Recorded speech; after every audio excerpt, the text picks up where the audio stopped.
ထိသွားလားကြိုက်သွားလားကြိုက်လားကြိုက်မိသွားလားဟုတ်လားဟုတ်တယ်တော့ပါပဲအာရှစ်ကောင်းပါလေကြိုက်မိပါတယ်အေးကြိုက်တယ်ဟာကြိုက်တယ်နော်Hello အားလုံးပဲမင်္ဂလာပါကျွန်တော်တော့ Captain AZ ပါကျွန်တော်ဒီနေ့ဗီဒီယိုမှာကျွန်တော်အကောင့်တွေနဲ့ပတ်သက်တဲ့ review တွေမလုပ်ဘဲနဲ့ engine နဲ့ D2 နဲ့ပေါင်းပြီးတော့challenge တစ်ခုလုပ်ဖို့ဒီမှာရောက်နေတာဖြစ်ပါတယ်ဟုတ်ကဲ့ညီမကတော့ engine ပါဒီနေ့ engine ကကိုအေးစီးနဲ့ D နဲ့တူတူကြောက်ဖို့ကောင်းတဲ့ game ကိုဆော့သွားမှာဖြစ်ပါကဲပါကျွန်တော်ကတော့ D ပါရှေ့တလောတော့ကျွန်တော်က engine ကိုကျွန်တော်ကြောက်တဲ့အကောင့်လေးဟိုပြောပြတာပေါ့အဲ့ဒါကိုသူကစိတ်ထဲမှာမှတ်ထားပြီးတော့ကျွန်တော်ကို challenge လာခေါ်တာဗျာအဲ့အကောင့်နေ night တဲ့ game ပေါ့အကောင့်နေ night တဲ့ game ဘယ်လောက်ကြောက်ဖို့ကောင်းနေဆိုတဲ့ game ပေါ့အဲ့ဒါကိုကျွန်တော်ကရတယ်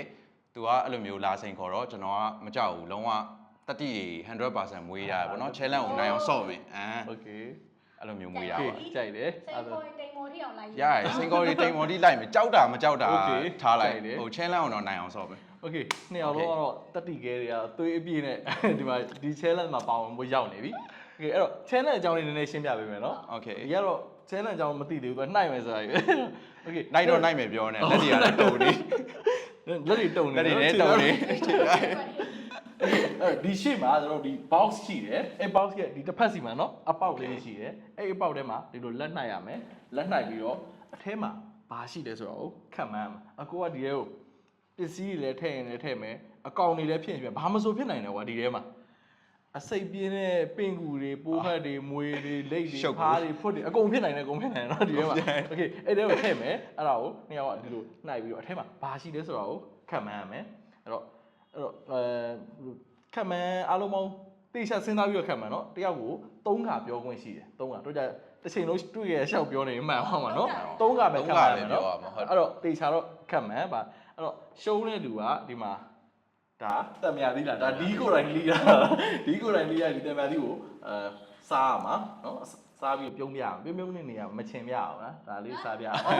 တက်မြာသီးစားရစားပါတက်မြာသီးစားပြုံးအောင်ပါเนาะစစ်စရာလေးဖြစ်နေပါโอเคရရကိုလီးထားတဲ့တံမြာသီးကိုတော့ကိုမစားဖို့ရေးရတော့ဒိန်းကိုတော့နိုင်အောင်ကျွေးပါအဲ့တံမြာကျွေးမယ်အင်းကြီးကိုကျွေးမယ်စေတနာနဲ့ကိုကတော့မစားအောင်နော်โอเคအဲ့တော့ဒီကိုဘယ်သူအရင်နှိုက်ကမလဲဆိုတော့ရင်ကုန်နေပြီတဲ့ရင်ကုန်နေပြီစုံစမ်းသိချမှာရှုံးတဲ့လူကအရင်နှိုက်ကမယ်စုံစမ်းသိလိုက်ပြီးတော့အရင်နှိုက်ပြီးခတ်မှန်းမယ်နော်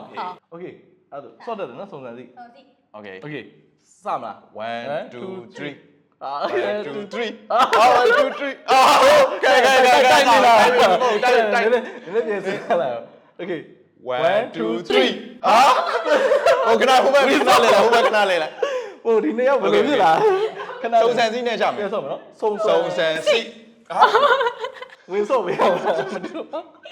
เคစုံစမ်းစီးမုံနည်းနည်းဒီနားမှာတင်ပြီးဆိုလားစုံစမ်းစီးโอเคလာโอเคအခုတိုင်မယ်ခေါ်ပေးမယ်နော်စုံစမ်းစီးဆိုရင်လုပ်မယ်နော်စုံစမ်းစီးရှုံး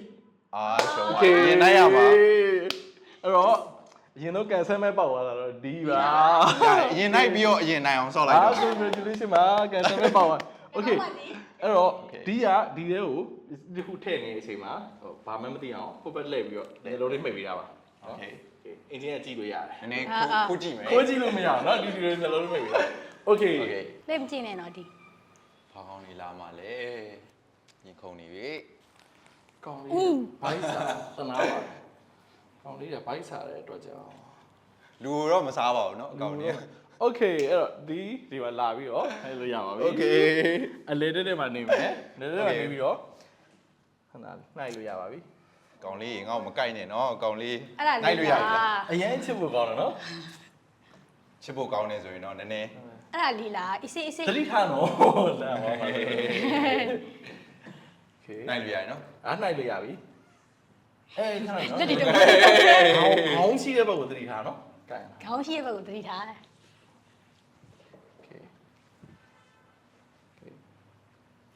းနည်းလေးအောက်ဆင်းလိုက်ပါဦးလက်ခဏတတိကဲ 100% လက်ညိုးလေးနဲ့အရင်တို့ကြည့်လဲရတယ်နော်အေးလုံးပါနဲ့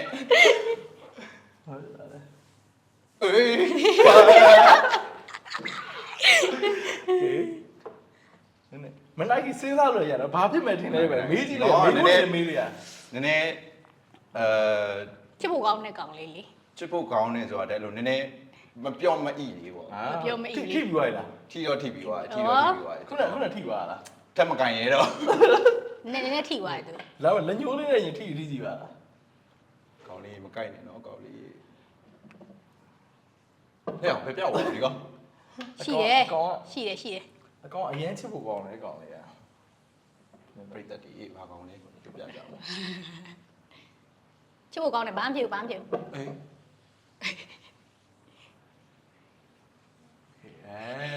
းချစ်ဖို့ကောင်းပါတယ်ကင်ပြီးပါကိုက်တယ်ဟာ ကဲ့တယ်နော် ကဲလိုက်တာလား တေးကြသွားပြီတေးကြသွားပြီတေးကြသွားပြီဒီကောင်မွေထပ်စဉ်းစားပါလား show ရတာများ တော့ တယ် ပြော နော် ခွင့်ရှိရကွာโอเคပြော gas လို့ရပြီခေ အာချွေးပြန်နေခဏ show ရတမယာလိစားမှာနော် သိကြပြီလားခုနအဖြေ ဒီလုံးဘက်ကိုကင်လိုက်တယ်တော့ထင်တာပဲဒီကောင်လုံးဘက် အမိဖြစ်နေဖြစ်နေ ရှုပ်ကိုမင်း ထက်ကင်ပြီးတော့စမ်းကြည့်ပါဦးနည်းနည်းပါ မွေးသေးကြလို့လား မွေရတော့ရာခိုင်နှုန်းများ โอเคနောက်တစ်ခါတော့စမ်း ကင်မလိုက် ကောင်းလေး ကင်မလိုက်မကြောက်နဲ့ကင်မလိုက်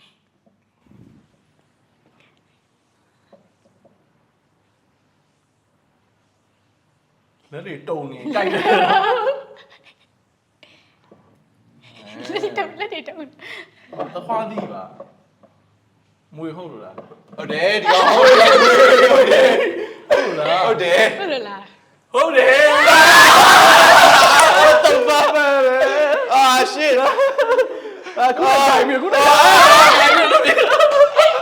လုံးပါလေ အမေဒီမူရအစိမ့်မရှိဘူးဟုတ်တယ်မလား အစိမ့်မရှိဘူး အာစိတ်မရှိလည်းမကိုင်ရ ကန်တော့အရုပ်ဖို့မကြည့်ဘူးโอเคအရင်မှန်တယ်โอเคဘယ်လိုခက်လာလဲနည်းနည်းပြောဒီနားလေးလာပြီးပြောပါဦးနေဝေးရထိကြည့်ပါဦးလားလာပါ ဝေးရနေ ဝေးရတော့ကြောက်တယ်ဆရာတော်ကြီး အင်းညဒီမွေနေ ခုနလည်းကြိုက်သေးတယ်ဒီကို မခေါင်းယူပို့နေကိုလုံးမဲ first channel ဒီမှန်ပါတော့အရင်တော်တယ်နော်โอเค ဟုတ်တယ် မွေဟုတ်ပါ ရှင်းလဲတော့နိုင်သွားရဲ့ โอเค နိုင်ကြဒီကောင် တော့မကန်ရ ဟိုခေါင်းဟိုဘက်လက်ခေါင်းဟိုဘက်လက် โอเคအဲ့တော့နောက် channel တော့ ready ဖြစ်နေပြီတဲ့နောက် channel โอเค အင်းကြီးလားအင်းကြီး အင်းကြီးမော် အင်ဂျင်ကလေးတယောက်ကလေးကြည့်သွားမယ် ready ready နော်အင်ဂျင်ဘာမှမကြောက်ပါဘူး ဟုတ်ကဲ့ โอเคပြန်လာခဲ့မယ်အဲ့တော့အင်ဂျင်ဒီဘက်ထည့်တာဒါပေမဲ့မျက်လုံးလေးမိတ်တာနော်โอเค အင်းကြီးလဲဆိုတော့နည်းနည်းလေးစိတ်ပြင်းတဲ့ကောင်လေးထည့်ပေးပါရ အစိတ်ပြေးမှရအောင် လုံးနေမလုံးနဲ့ စိတ်ပြင်းတဲ့ကောင်လေးယူလာပေးပါကိုကြီး ဒီကဒီ အေးအဲ့လိုဖြစ်နေရပါယူလူအဲ့လိုโอเคချန်လေးထည့်ပေးရပါ လာပြီဒီဘက်လေးဒီက request လုပ်တယ်နည်းနည်းအစိတ်ပြေးတဲ့ကောင်လေးခဲ့ပြီပါတဲ့โอเค အဲ့လိုဖြစ်နေရမှာအင်း โอ ကြီး เคအင်ဂျင်ကလေးပါအင်ဂျင်ကိုရှင်သာနှိုက်လို့ရပါပြီ အင်းကြီးစိတ်မကောင်းပါဘူးအင်းကြီး ဒီလိုတွေပါလောက်ကောင်းဟိုအနာသိမ့်မကက်နဲ့အဲ့ကောင်ရှုပ်ကုန်ခဏလေးအင်းကြီးခဏလေးနော်ဟိုဘက်ချမ်းနိုင်နော်ကောင်းအဲ့ဘက်နာโอเคကောင်းနည်းနည်းရှိတိုးရမယ်နော်နှိုက်လို့ရပြီโอเคအဲ့ဘက်ခဏဒီဘက်ကနိုင်ခေါင်းဘက်ကမနိုင်နဲ့ခေါင်းဘက်ကမနိုင်နဲ့နော်အကို request လုပ်တာရှုပ်ကုန်မယ်ခဏလေး မကြိုက်တော့လား မကြိုက် လား မကြိုက်တော့ဟမ်လက်ညူးလေးမကြောက်ဘူးဆိုဘာမှမကြောက်ဆိုကြမ်းပေးတာလားဒီလားโอเคဒီကမကြောက်တော့ဘူးခဏလေးဟိုဘက်လှည့်သွားရမှာမသိဘူးဒီကဘယ်လိုအဝေးမှနေနေလေအနာတော့မကက်တော့ပါဘူးခဏနည်းနည်းသတိထားနော်ထိပါလားကြိုက်မိသွားလားဟာလားကြိုက်တော့ဟာလားပုတ်သွားလားနည်းနည်းသတိထားဖြည်းဖြည်းသတိထားခဏခေါင်းဘက်ကိုမလှည့်နဲ့နော်ရပြီအဲ့ဘက်လှည့်လို့ရတယ်လက်ညိုးလေးနဲ့အရင်ဆန်းနော်သူချက်တော့တစ်ချောင်းနဲ့ပါနော်အဲ့ကောင်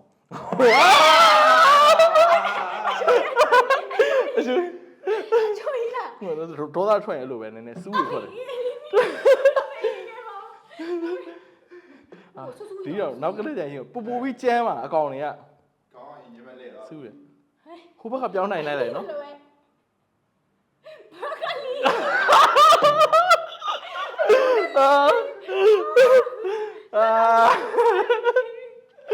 ဘယ်လိုသိပါလဲ မဟုတ်ဘူးလေဒီလိုကိုင်လိုက်တဲ့အချိန်မှာဝါဘယ်လိုခေါ်လဲဒီလိုကလိတ်တော့ကောလီပဲဖြစ်နိုင်တယ်လေပန်းပွင့်လေဒီလိုကိုင်ရတယ်တိတာပါ ပန်းပွင့်နော် အေးလေပြီးတော့ခက်တောင်နာ လက်တော်နာပါရော့ဒါပြီးရင်စားအော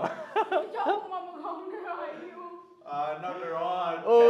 เค ဒီလိုကိုင်လိုက်တာဆူဆူထွက်လာဟုတ်ဒီကောင်ဒီကောင် အဲ့ဒါယူမတော့ဘူးဒီလိုတိလိုက်တယ်နော်ဒီလိုကန်နေတဲ့ချိန်မှာနည်းနည်းလေးဟိုဖြစ်သွားအကောင်လို့ထင်သွားအဲ့တော့ခုနတယောက်ကလေးဒီလိုက်ပြီးသွား တကယ်ကြောက်သွားတော့ အခုတခါလဲကြတော့ဒီလည်းဖြစ်ပါတယ်ကဲပါ ရဖြည့်လျှောက်တာပဲနော် ပင်အပင်လေးတွေထည့်ပြီး အပင်လေးတောင်းဆိုရနော်မွေတက်ကျန်းလာပါရှိတယ်မသိဘူးနည်း ကင်းမီကောကင်းမီကော โอเคအဲ့တော့ဒီကလေးဆိုတော့ဒီတစ်ပတ်လဲပြီးတော့မျက်လုံးလေးမိတ်ပေးတာပါပြန်လာခဲ့ပါမယ်ဟုတ်လား တဲ့ဟာကိုကောင်းရင်ကောင်းမယ် နည်းနည်းလေးကြာတယ်ဒီ အိုး တဲ့ဟိုနားတော့ဟာကောင်းမေး ကောင်းမယ်โอเคနိုင်ပြရပါပြီအင်းဒီကတော့မကြောက်ဘူးတဲ့ဒီကောင်မကြောက်ဘူးဆိုအဝေးမှန်နေနေโอเคအမွေအရေးထွက်နေ ဟမ် အရေးထွက်နေ ဟာဒီဒီပါတော့ ချစ်ဖို့ကောင်းပါလေ so cute ချစ်ဖို့တော့ကောင်း okay ဟိုဘကနိုင်ပါလား bro ဒီမှာနိုင်နဲ့ဒုံးသူဟိုကတခုဆိုရင်လက်ပြီးတော့ ရွှေ့လို့မရဘူး ပါမယ်နော် နိုင်ပွဲသွားမယ် ဟိုဘကနိုင်တာပိုကောင်းပါ ကောင်းတော့ဒီကထားတာပေါ့ ငွေထားတော့မထားဘူးအများကြီးပဲထားတာအကောင့်တွေနှိုက်ကလွယ်အောင်လို့ဘယ်နာဆက်ဆန်းရအောင်လို့ okay နည်းရွေ့နေရွေ့နေ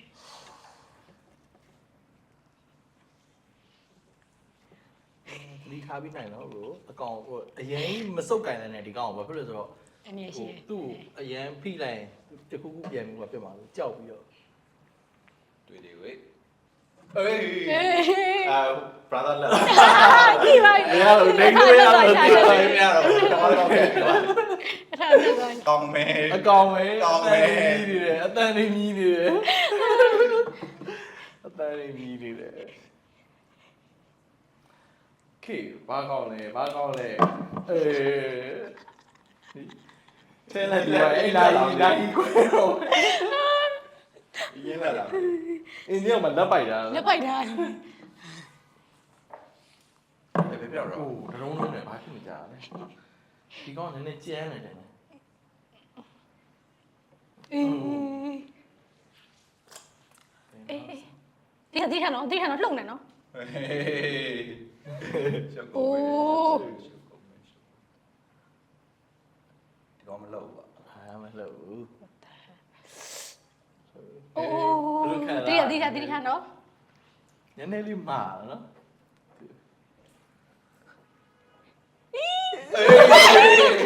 ကီဆိုရချလာတယ် ဘယ်တော့ဆမ်းမိရမလဲနှာခေါင်းလားမသိဘူး ဟုတ်လို့တယ် နှာခေါင်းသွားညစ်တာလားမသိဘူးအဲ့နည်းနည်းမာတယ်နော်ရှောက်မညစ်နဲ့နော်တို့ သိသွားမယ် ရှောက်မညစ်နဲ့တော့ သိသွားမယ်နော် ပြန်ကြိုက်မယ်နော်ညစ်စိတ်ဆိုးတယ်ဒီကောင်တွေက အေး I know it အာသိပါပြီ QQ so cute လာကိုမကြည့်နဲ့တော့ ဒီမှာထွက်နေရနော် အဝေး တောင်းလေးဒီမှာလေးအစအတုထင်တာအစစ်ကြီးမလား စစ်ကြီးသွားနေတယ်လို့နော် ဒီမှာရောထွက်လာမှာ so ဒီကောင်ကgiants နေအကြီးဖြစ်ပါလေ ဟူရလိုက် ရာဦးရကြကြီး ရတယ်စစ်ဖို့ကောင်းပါ okay အဲ့တော့အခုကအင်ဂျင်အကောင်ကိုင်းမဲ့လက် ဟမ် ခုနပန်းလေးကိုင်းတော့ အင်းကြီးကနေအပျော့ပြီးသွားတယ်ဆိုတော့ ကျန်းလေးကျန်းပါရကျန်းပါရ ထင်နေအဲ့လိုထင်နေတယ် ဟာကျန်းတယ်နော်ခုနမိကုန်းအားလုံးပေါင်းမိကုန်းချဲတဲ့နှစ်ခုလုံးမှာနိုင်တာရနော်မှန်တာသူကနှစ်ပတ်ရလာတယ်အိန္ဒိယလည်းမှန်လာတယ်โอเค အင်းကြီးကိုဒီတစ်ခေါက်ကတော့ ဒီကောင်တော့အင်ဂျင်ကျန်းပါရမှာတမန်လေးကျွေးပါရ ရမလားနောက်ဆုံးတစ်ခေါက်လည်းမှန်မှာပေါ့ โอเคအဲ့တော့အင်ဂျင်ကလေးဆိုတော့အင်ဂျင်မျိုးလုံးလေးမှိတ်ပြီးဟိုဘက်လှည့်ပေးရပါဟိုကျန်းတဲ့ဟာနဲ့လုံးမရအောင်အင်ဂျင်အိုး ပိုင်လေ ဒီကောင်ကနည်းနည်းကျဲတယ်ခဏတော့ငင်းငင်းမနေဘူးဖြစ်နေတာဒီကောင်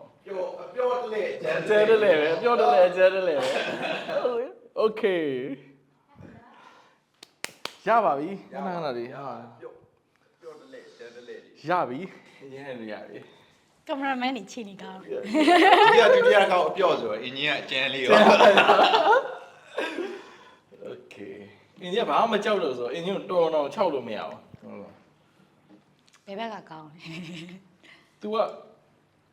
ခေါင်းအများကြီးပဲဒီကောင်ကခေါင်းအများကြီးခေါင်းနေနည်းနည်းများတယ်နည်းနည်းတော့သတိထားပါ ရှုပ်ကုန်မယ်နော် ရုပ်တွေကြည့်ရတာအကုန်လုံးကလက်နေပုံပဲမတကယ်မကရတကယ်မကရရပါတယ်ဘာဖြစ်ဘူးခဏညီမလောက်နေဆိုအပြင်ထွက်လာလို့ခဏလေးဒီကရဲ့ရှေ့ကအပွင့်ကြီးဖြစ်သတိထားတယ်အရင်ဟောမဖြစ်နေထိသွားတာကြိုက်တယ် ဒီကောင်ရုပ်ကြီးရုပ်နေနေတော်တော်ဆိုးတယ်ကွာ ဒါစမှငြိမ်မနေဘူးဖြစ်နေခဏလေးရပြီပြန်နိုင်လို့ရပြီလက်ညိုးလေးနဲ့ရင်ဆန်းကြည့်နော်အဲ့လိုလက်ကြီးနဲ့တော့မကင်နိုင်နဲ့သူ့ကိုလက်ကြီးနဲ့မကင်လက်ညိုးလေးနဲ့ပဲ ဟိုတကယ်မကရတော့ လက်ညိုးလေးနဲ့ပဲရင်ဆန်းကြည့်တယ်နော်နောက်နည်းနည်းဆိုလက်ညိုးနဲ့ပဲဆန်းတယ် ဘိုင်းလိုက်ကိုက်မိသွားတာမဟုတ်ဘူးနော်ခဏအပြစ်ထားရတာ အကောင်မဟုတ်လားတဲ့မိကြောင်မြောင်နေဘူး ဟုတ်ကဲ့ ကိုကြီးလက်နဲ့လို့တည်ရကိုကြီးလက်နဲ့လို့ရတည် နည်းနည်းသတိထားနော်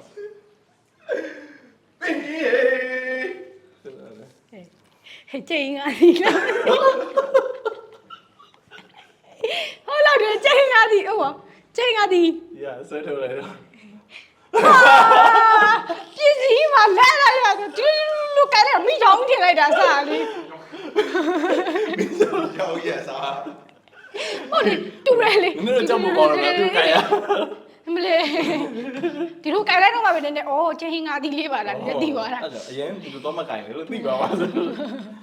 โอเคဒီတော့ကြောက်ဖို့မကောင်းနော်ဒါပေမဲ့ တော်တရားပေါ့ပြောလေအသာတော့မင်းဒီမှာ ဟာကျဲတယ်နှစ်ယောက်လုံးတိတ်ကြတယ်နော်ကျဲလိုက်ဒါမို့နှစ်ယောက်လုံး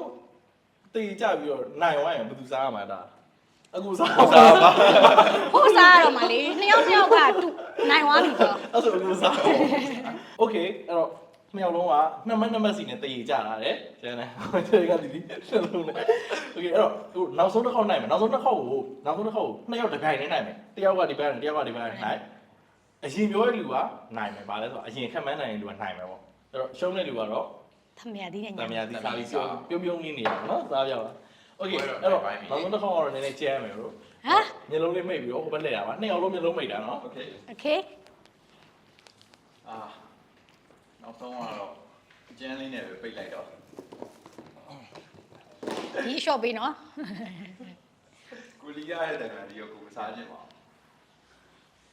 โอเคနှစ်ယောက်ညီလူညီများဖြစ်သွားအောင်နှစ်ကောင်ထည့်ပေးတာနော်နောက်ဆုံးတစ်ခေါက်က ဟမ် နိုင်လို့ကောင်းโอเคရပြီဒီနားလေးလာလို့ရပါတယ်နှစ်ယောက်လုံးလာပါညာလေးနည်းနည်းတို့ဒီတစ်ပတ်နည်းနည်းတို့โอเคအလဲမှာ ဒီကအမြင်ဆိုအကောင်ဖြစ်ဖို့တော်တော်များ ဒီတစ်ခေါက်ကတော့အကောင်ဖြစ်ဖို့လည်းမရဘူးနော်အဲ့တော့နောက်ဆုံးတစ်ခေါက်ဖြစ်တယ်အရင်ခက်မှန်းနိုင်လူကနိုင်မယ်နော်ရှုံးတဲ့လူကတော့မှဂျပန်လုံးစားမှာနော် ဟုတ်လားဒီ ခုလည်းစားမှာ ကင်မရာမန်ရုပ်တွေကကြောက်နေပုံတွေရထွက်နေရတော့ โอเคနိုင်လို့ရပြီ3 2 1 go ကိုတရားโอเคခံမလို့ရတယ်ဩ ကောင်းတော့တည်ကြတယ် အကောင်လည်းသိကြရနော်ဟာဘာလဲโอเค ကောင်းတော့တည် အကောင်လည်းသိကြတယ်အကောင်လည်းသိကြတယ်အရင်ချုပ်ကိုကောင်းလိုက်ကောင်အနက်နေအောင်ရကောင်ကတော့အဖြူရောင်လေးရောင်ပြောပြတာအဖြူရောင်လေးโอเคမင်းပြောရလူရရမနော်အရင်ကျွေးခြင်းနေပြီမတတ်မြအပြီးရလဲ ready ပဲဒီကိုယ်တိုင်လှီးပြီးတော့ကိုယ်တိုင်မစားနဲ့ ဒီပါလေပုတ်တင်ညို မှန်တယ်ဟုတ်တယ်ရောဒီမှာ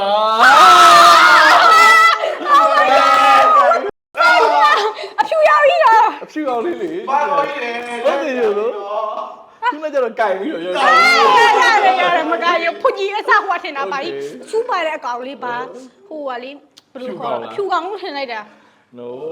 Bearded Dragon လို့ခေါ်တယ် ဒီကြောက် ဟော ကိုနေကြောက် Bearded Dragon လို့ခေါ်တယ်ဒီကောင်ကျတော့ Australia လို့ခေါ်နိုင်ငံမျိုးရင်းပုတ်တင်မျိုးလိမ့်ပါ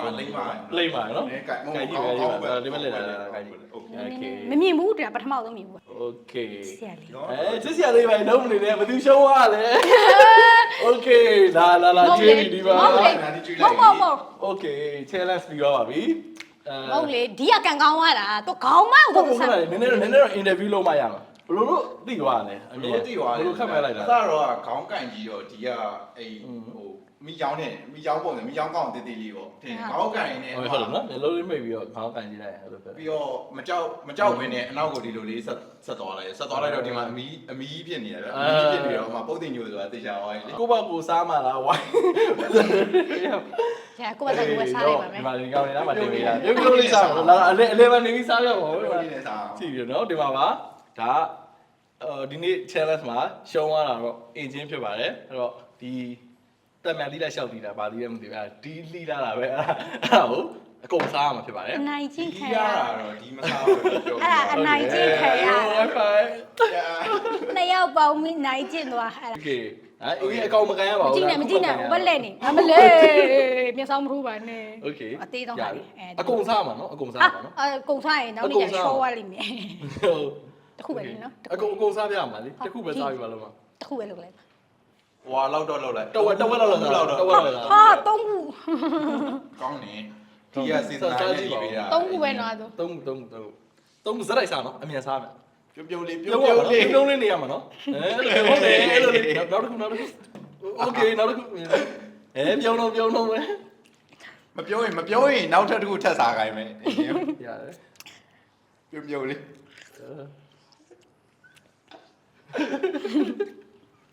โอเค လို့ရအမလေးဆွာလိုက်တာ လာရိုနေသေးတယ်တန်မြာဒီစားတာရော ရောစားမှာတကယ်စားရတယ် စားမှာလားဒီကကြိုက်တယ် ကြိုက်တယ် တမန်ဒီစား ဒီရင်းနဲ့တူစားပေးမယ်ကောင်းလေးရှိ ပြေးသွားရင်ပြေးသွားရင်သုံးခု โอเคပါ အာကျင်လိုက်တော့ โอเคအဲ့တော့ကိုလည်းအရင်ပြောဖို့ကောင်းပါတယ်အကောင်နေနဲ့ပဲအများနဲ့နေနေရနေပြီးတော့ဒီလို